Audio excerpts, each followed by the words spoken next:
Fala guerreiro, seja bem-vindo aqui a mais uma aula comigo, David Duarte. Hoje vamos ver uma matéria que certamente cai na sua prova, direitos humanos, cara. E tá chegando a hora, você sabe, tá ligado, e esta matéria com certeza vai estar lá. Então, vamos ver a primeira aulinha, bora lá? Sem mais delongas, vamos direto para a aula. Ficada com muralhas intransponíveis, era tão rica e fértil com o rio Eufrates passando por dentro da cidade, que poderia produzir alimentos internamente, tornando qualquer sítio à cidade algo praticamente inútil. Mas de forma muito inteligente, Ciro conseguiu conquistar a cidade sem sofrer qualquer resistência. E você, sabe de que eu estou falando? Ciro II, fundador da Pérsia, David. E o que isso tem a ver com a nossa aula de direitos humanos? Tudo. Deixa eu te mostrar aqui o cilindro de Ciro. E nós voltamos a conversar. Deixa eu colocar aqui no vídeo para vocês. Cilindro de Ciro, cara. Vai vendo esta peça aí. O que é isso? Bom, já te explico. Deixa eu continuar aqui a leitura para você entender do que eu estou falando para você aqui. Vou trazer você um pouquinho mais para perto. Aí. Então, assim, essa história é a história da invasão de Ciro, imperador persa, fundador do Império Persa, não da Babilônia, a cidade da Babilônia. Estudiosos dizem que o Ciro posicionou seu exército tanto na entrada como na saída do rio que atravessava a cidade. Seus homens conseguiram desviar o curso do rio, possibilitando que soldados medo-persas, né, que era da Média e da Pérsia, entrassem na Babilônia com o leito do rio praticamente vazio, praticamente seco. Então, enquanto os babilônios davam uma festa ao exército medo-persa, marchava silenciosamente pela cidade. Assim, em 539 a.C., a Babilônia caiu perante o exército persa liderado pelo general Gobrias. Aqui vai lembrar que a queda da Babilônia foi avisada por Deus. Isso é uma questão bíblica lá em Isaías, né? Inclusive a Bíblia diz que durante a noite em que a Babilônia foi conquistada, a festa blasfema de Belsazar foi interrompida quando apareceram os dedos de uma mão que escreveram na parede a misteriosa expressão Mene, Mene, Tekel, Parsim. Né? Cabe depois ao profeta Daniel esclarecer do que se tratava. Mas enfim, vamos seguindo aqui. Os babilônios não apresentavam qualquer resistência contra a ofensiva medo-persa. Talvez porque eles julgaram mais prudente garantir a paz do que defender o governo decadente já de Nabonido e Belsazar. Não existia mais Nabucodonosor, que foi antes de Ciro. Ciro não confundir com Ciro I, que foi seu avô, esse é o Ciro II. E o que isso tem a ver, David, com a nossa aula de direitos humanos e esse cilindro de Ciro que se colocou aí, né? Então, Ciro é chamado no livro de profeta Isaías, lá de servo de Deus. Por quê? Porque ele foi instrumento, diz lá no livro de Isaías, né? Que ele foi o instrumento de Deus que levantou para colocar fim ao período de exílio dos judeus na Babilônia. Ele foi um tipo de Messias que trouxe a libertação do povo judeu. Por isso ele também é chamado por Deus de seu ungido. A Bíblia deixa claro que todo o poder alcançado por Ciro foi concedido por Deus. Isso está lá no livro de Isaías, capítulo 45, né? Mas, enfim, o fato é que ele chegou na Babilônia, né, ganhou ali a guerra, conquistou a Babilônia, né, fundou ali o Império Persa, e aqui no cilindro de Ciro, que vocês estão vendo aqui, ó, uma das consequências da sua guerra, da sua vitória sobre a Babilônia foi a libertação dos escravos, a decretação da liberdade religiosa e a igualdade racial. Então tem tudo aqui. Esse é o primeiro registro, na verdade, que nós temos aí sobre direitos humanos, né? Então, esses decretos que Ciro determinou, Ciro II, ele colocou, ele gravou nesse cilindro de argila aí. Esse cilindro, salvo engano, ele está exposto lá na sede da ONU, no Museu da ONU, algo mais ou menos nesse sentido, tá bom? Então, foi na Babilônia, né, na verdade, no Império Persa, através do cilindro de Ciro, 539 anos antes de Cristo, que nós temos esse primeiro registro sobre direitos humanos na história, tá? E daí se difundiu, né, na Babilônia ali, para a Grécia, para a Índia, até que chegou em Roma, tá? Então a difusão aqui, ó, da Babilônia para Roma. E em Roma você chegou lá esses decretos de Ciro, né, que estavam ali gravados no cilindro de Ciro, e se desenvolveu então o conceito de lei natural, ou seja, as pessoas tendiam a seguir certas leis não escritas no curso das suas vidas. O direito humano estava baseado em ideias racionais derivadas da natureza das coisas, mas eram diferentes também, né? Isso foi cerca de 80, 90 anos após o cilindro de Ciro, né? Veja só, a lei das 12 tábuas foi criado aí quase 90 anos após o cilindro de Ciro, né? e trazia algumas normas, alguns direitos, vamos chamar assim, direitos humanos. No entanto, olha a diferença de concepção social e humana do documento da Babilônia, né? Porque permitia aqui a execução de bebês que nasciam com deficiências ou deformidades. Então, o primeiro registro que nós temos aqui de direitos humanos na história é o Cilindro de Ciro, 539 a.C., beleza? Em 1189, à frente de suas tropas, partia para a Síria o soberano inglês Ricardo Coração de Leão, a fim de combater nas cruzadas. Depois de aprisionado por Leopoldo da Áustria, passou longos anos longe de seu reino. Assumiu o trono de seu irmão João Sem Terra, cujo governo desagradou profundamente aos súditos, principalmente aos nobres. O retorno do verdadeiro monarca representou um alívio geral. Entretanto, faleceu Ricardo pouco depois, vitimado por uma infecção originada por ferimento provocado por uma flecha. Sucedeu-se, então, de vez, seu irmão, João Sem Terra, desta vez legalmente, empreendendo logo a expedição militar que redundou num tremendo desastre. Tomaram os nobres atitudes agressivas e impuseram a João Sem Terra a assinar a Magna Carta. Magna Carta, o segundo instrumento mais importante, ou melhor, o segundo instrumento de registro que nós temos aqui, importante para os nossos estudos, sobre direitos humanos. A Magna Carta, Inglaterra, 1215, ou a Grande Carta, foi talvez a primeira influência mais significativa no amplo processo histórico que conduziu à lei do direito constitucional que hoje no mundo falante de língua inglesa aí, né? Em 1215, depois que o rei João da Inglaterra violou inúmeras leis antigas e costumes pelos quais a Inglaterra havia sido governada, seus súditos, na verdade, os barões, os nobres, os clérigos ali, né, o forçaram a assinar a Magna Carta, que enumera o que mais tarde devia ser considerada como direitos humanos. Dentre eles estava o direito da Igreja de ser livre da interferência do governo, os direitos de todos os cidadãos livres de possuírem e herdarem propriedade e de serem protegidos de impostos excessivos. Este documento estabeleceu o direito de viúvas que possuíam propriedade a optarem por não voltar a casar-se e determinou os princípios do processo legal e a igualdade perante a lei. Também, cara, continha disposições proibindo o suborno e a má conduta oficial. Amplamente vista como um dos documentos legais mais importantes do desenvolvimento da democracia moderna, a Magna Carta foi um ponto decisivo, crucial, na luta pelo estabelecimento da liberdade. Está aqui a figura, né? Então, o que nós tiramos de conclusões aqui, né? O poder político deveria ser limitado, deve ser limitado. Então, eles impuseram aqui, tem até eu vou ler aqui um artigo, deixa eu ver se eu acho aqui, muito interessante o artigo 48, parece que é uma norma nossa agora, né? Deixa eu achar aqui o artigo 48, tá aqui. Artigo 48 dessa Magna Carta, né? Ninguém poderá ser preso ou detido ou despojado de seus bens, costumes ou liberdade, senão em virtude de julgamento de seus pares, segundo as leis do país. Olha aqui, parece uma lei bem firmada, bem formada, bem redigida, né? Lá em 1215 ainda, né? Artigo 29. Nenhuma pessoa ou população poderá ser compelida por meio de embargo de seus bens móveis a construir pontes sobre os rios, a não ser que seja contraída previamente esta obrigação. Então, esta é o segundo, ou melhor, nós colocamos como segundo registro aqui, né? Mas talvez o pontapé inicial da idade já, a gente tinha ali o Cilindro de Ciro, né? Na Idade Antiga, que na Idade Média nós já temos aqui a Magna Carta, um registro importante aqui na Inglaterra, agora já no Ocidente, né? Dos primeiras normas, dos primeiros direitos humanos que nós temos registrados, beleza? Olha aqui, você acha que é pouco, gente? Você acha que é pouco? Ó, tem esse meme que você já deve ter visto por aí, né? Dos snobs, né? Então, ó, tá aqui, ó. Se você acha que é pouco, vale lembrar que na Idade Média os direitos civis eram praticamente inexistentes. Né?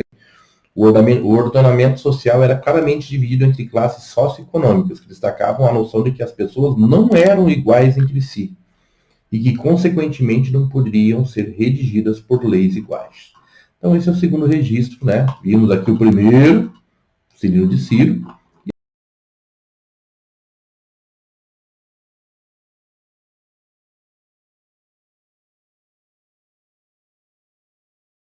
E o terceiro registro importante, ainda na Inglaterra, sem sair na Inglaterra, em 1628, nós temos a Petição de Direito, Vamos dar uma olhada no resuminho que o tio fez aqui para você. Peraí, tá aqui. Criado em 1628 pelo parlamento inglês e enviado a Charles I com uma declaração de liberdades civis. O que é isso aí, né? Foi criado pelo parlamento por conta de uma recusa do parlamento para financiar a política externa, que era impopular.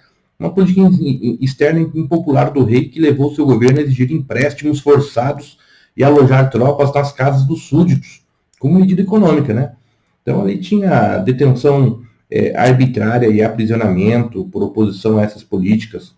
Então gerava no parlamento uma hostilidade violenta a Charles e a George Villiers, primeiro duque de Buckingham, né? A petição de direito iniciada por Sir Edward Coke estava baseada em estatutos e cartas anteriores, que estabelecia 4 princípios. Está ali os 4 princípios, né? Um tributo pode ser cobrado sem o consentimento do parlamento. Nenhum súdito pode ser preso sem motivo comprovado. Que é a afirmação do direito do habeas corpus aqui, né? Nenhum soldado pode ser alojado na casa dos cidadãos. E a lei marcial não pode ser usada em tempo de paz. Terceiro documento histórico sobre direitos humanos que nós temos que ver. Vida que segue. Bora pra frente, meu irmão. Um registro importante de direitos humanos que você precisa saber. Vamos dar uma olhadinha lá? Vem. E o 4º registro está aqui. É a Declaração de Independência dos Estados Unidos, né? 1776, o famoso 4 de julho. Não confundir com a Constituição, tá? Então vamos lá. 4 de julho de 76. O 2º Congresso Continental ocorrido na Filadélfia, Pensilvânia, aprovou a Declaração de Independência. Seu autor principal está aí, Thomas Jefferson. Escreveu a declaração como uma explicação formal do porquê o Congresso ter votado no dia 2 de julho para declarar a independência da Grã-Bretanha. Mais de um ano depois do início da Guerra Revolucionária Americana. E como uma declaração anunciando também que as 13 colônias americanas não faziam mais parte do Império Britânico. O Congresso publicou a Declaração de Independência de várias formas. Inicialmente foi publicada como jornal impresso, que foi amplamente distribuído e lido para o público. Bom, está aqui. Filosoficamente, a declaração enfatiza 2 temas, né? Os direitos individuais, está ali, e o direito à revolução, o direito de revolução. Essas ideias formaram fortemente apoiadas pelos americanos e também expandiram internacionalmente, o que influenciou também, particularmente, aí, né, a Revolução Francesa, né? Então está ali, ó. Uma das frases, né? Todos os homens são criados iguais, dotados pelo seu Criador de certos direitos alienáveis, né? Inalienáveis. Mas a escravidão, David? Pois é, ainda tinha escravidão nos Estados Unidos nessa época, né? E essa declaração de independência dos Estados Unidos não conseguiu abolir, tá? Mas na sequência ela vem e consegue, tá? Então, falando em escravidão aqui também, vamos a uma curiosidade nossa aqui. Você sabe qual foi o primeiro país do mundo a abolir a escravidão? Sabe não? Cara, isso vocês vão se surpreender. O primeiro país do mundo, cara, foi lá em começo do ano 1800, talvez finalzinho de 1700, foi o Haiti, tá? Uma revolta de escravos ali, tá? Então foi o primeiro. Depois vem a Holanda, a Noruega, acho que é a Noruega, salvo engano, tá? Alguns registros dizem que é lá na Europa primeiro, mas na verdade foi o Haiti aí, o primeiro país do mundo a abolir a escravidão, né? Também uma coisa absurda, né? Vamos seguir aqui. Quinto registro importante para a gente aqui, ó, a Constituição dos Estados Unidos da América e a Declaração de Direitos, né? 1787, 1791, né? A Constituição, escrita durante o verão de 1787 na Filadélfia, a Constituição dos Estados Unidos, é a lei fundamental do sistema do governo federal dos Estados Unidos. É o documento de referência do mundo ocidental. Ela é a mais antiga Constituição Nacional e escrita ainda em uso, tá? E define os principais órgãos do governo e suas jurisdições e os direitos básicos dos cidadãos. Tá? As 10 primeiras emendas da Constituição entraram em vigor em 15 de dezembro de 1791, limitando assim os poderes do governo federal dos Estados Unidos e protegendo os direitos de todos os cidadãos, residentes e visitantes do território americano. Tá? Que dizia essa Declaração de Direitos de 1791, né? O que ela dizia ali? Né? Ela protegia a liberdade de expressão, a liberdade religiosa, o direito de ter e portar armas, a liberdade de reunião, o direito de petição. Também proíbe ainda, né, a busca e apreensão injustificada, a punição cruel e abusiva, a autoincriminação forçada. Dentre as proteções legais que sustenta a Declaração de Direitos, proíbe que o Congresso crie qualquer lei referente ao estabelecimento de religião e proíbe o governo federal de privar qualquer pessoa da sua própria vida, liberdade ou de propriedade sem o devido procedimento legal. Em processos penais federais, por exemplo, a lei exige a acusação por um grande júri para qualquer crime capital ou crime de infâmia.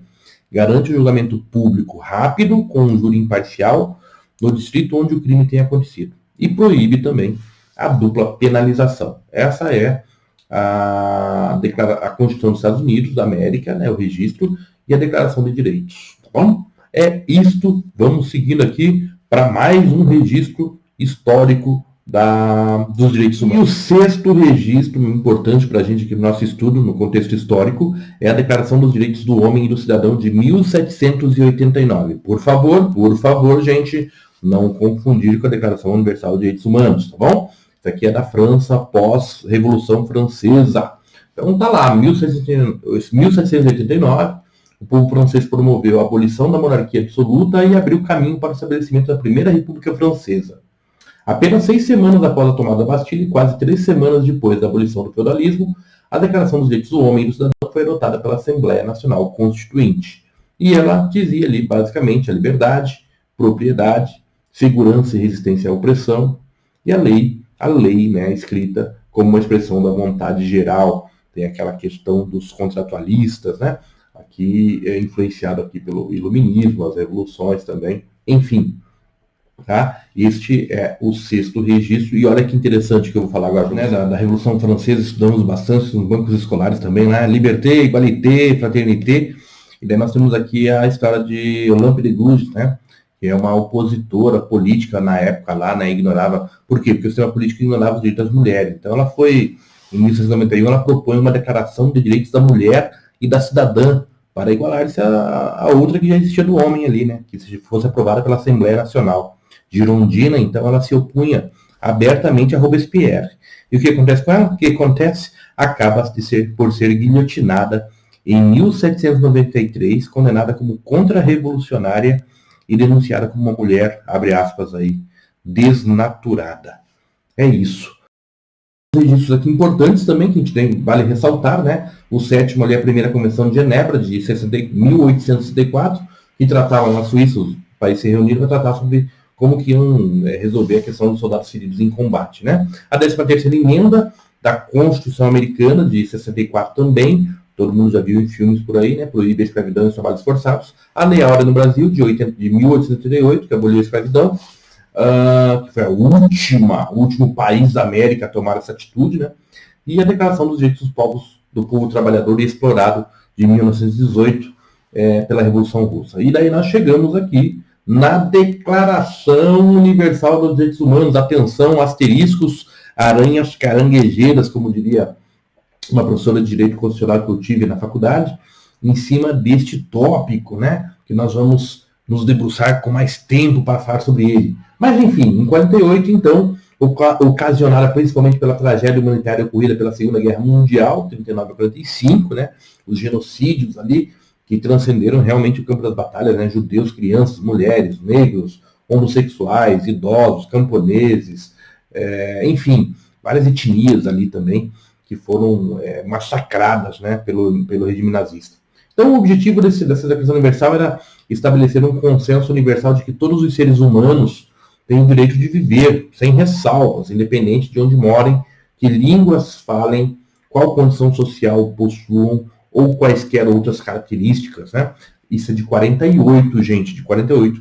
Não confundir com a própria Carta da Declaração das Nações Unidas ali, que é de 45, mas nós vamos dar uma tocada nesse assunto daqui a pouco, beleza? Mas isso não é assunto para esta aula de hoje. Isso é só o começo. Vamos nos debruçar numa próxima aula sobre esse tópico inteirinho, porque aí sim vem questões da prova.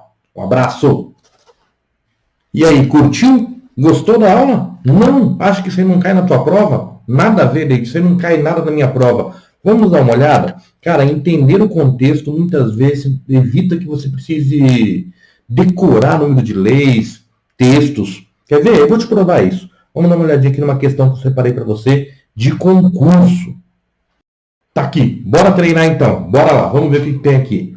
Vamos lá. Direitos humanos, hein, galera? Olha só. AGPEM Santa Catarina 2019.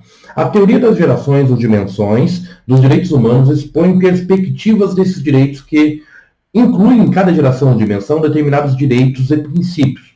Conforme essa divisão clássica da doutrina, é correto afirmar. Então, nós estamos falando aqui das gerações ou as dimensões dos direitos humanos. A gente já ouviu falar sobre isso, né? Primeira, segunda, terceira geração. Vamos ver as alternativas? Vamos lá. Temos 5 aqui, né? Os direitos de segunda geração ou dimensão se referem aos direitos civis e políticos, compreendendo os direitos de liberdade, englobando as liberdades clássicas, negativas ou formais. Não, já te mostro por que não. B. Os direitos de quinta geração ou dimensão consistem na possibilidade da participação na formação da vontade do Estado, retratando os direitos da democracia e à informação. Também não. Os direitos de quarta geração ou dimensão, por condensar os direitos e liberdades civis, políticas econômicas, sociais e culturais. Também não, senhor. Misturou aqui de mais de uma geração ao mesmo tempo aí, né?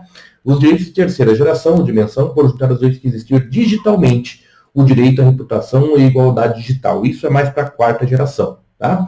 Os direitos da primeira geração ou dimensão são aqueles que dizem respeito à liberdade de expressão, de religião, de circulação, bem como também inclui os direitos de propriedade. Bom, vamos dar uma olhada aqui. Lembra que eu falei para vocês? Lembra que eu falei para vocês lá na aula, no começo da aula, a questão da Revolução Francesa, tá? Que fala ali da Declaração dos Direitos do Homem e do Cidadão.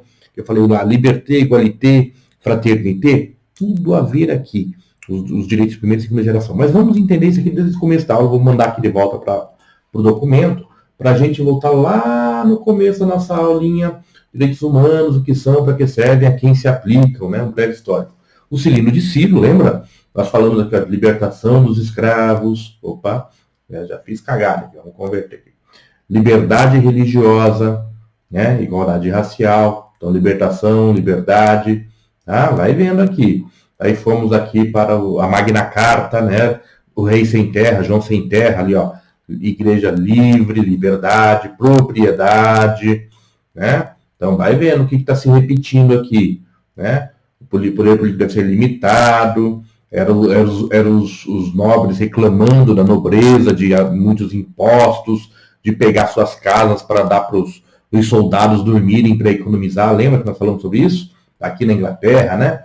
O parlamento freando a nobreza aqui, né?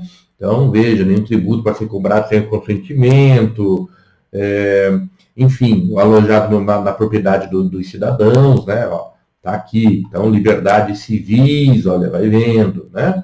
E daí temos aqui Thomas Jefferson, né? Escreveu que os direitos individuais, o direito de revolução, né? Vamos entender isso aqui, ó, tá? Declaração da Universidade, da Constituição dos Estados Unidos da América. Nós temos aqui também, cadê aqui, ó, liberdade de expressão, liberdade religiosa, o direito de ter propriedade, né? Então, vamos vendo aqui, ó, tá? A Declaração dos Direitos do Homem está aqui, ó, liberté, liberdade, propriedade, olha o que está se repetindo aqui, né? Então, esses são os direitos de primeira geração. Então, liberté, liberdade, os direitos de liberdade são os direitos de primeira geração. Igualdade, os de segunda geração, de fraternidade, terceira geração. Isso é para uma outra aula. Então, liberdade e propriedade. Então, nós voltamos lá na questão, e os direitos de primeira geração ou dimensão são aqueles que dizem respeito à liberdade de expressão, de religião, de circulação, bem como também inclui os direitos de propriedade. Resposta, letra E. Tá vendo como conhecer a história, o contexto histórico também pode te salvar? Beleza? Olha aqui, questãozinha de 2019, agente penitenciário Santa Catarina. Beleza? Gostou, pessoal? Então, vem com o tio aqui, vamos continuar nossos estudos, que essa foi só a primeira aulinha de direitos humanos. Um abraço e até a próxima!